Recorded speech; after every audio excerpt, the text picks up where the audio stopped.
तो रंगदारी भक्ति फिर एक साथ में दोनों लेकर आ गए हैं खेसारी लाल यादव एक नया धमाका। तो जय हिंद दोस्तों, कैसे हैं आप सब? उम्मीद है काफी अच्छे होंगे।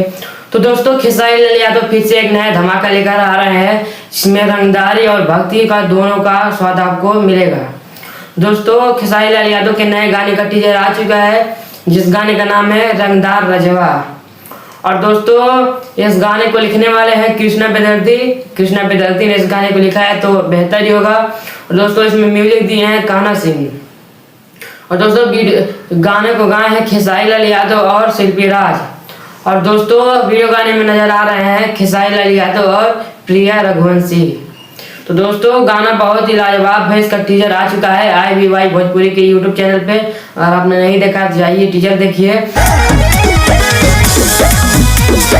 और दोस्तों पूरा गाना कल सुबह यानी 30 जुलाई सुबह 7 बजे गाना आ जाएगा IVY भोजपुरी YouTube चैनल पे। तो आप लोग जाइए गाने का टीजर देखिए और कल तैयार रहेगा गाने के लिए। बहुत ही जबरदस्त गाना है दोस्तों, इसमें भक्ति और रंगदारी दोनों का स्वाद मिलेगा। और दोस्तों वीडियो अच्छा लगा तो लाइक कमेंट शेयर सब्सक्राइब जरूर करें। तो मिलते हैं किसी नए वीडियो के साथ, तब तक के लिए जय हिंद।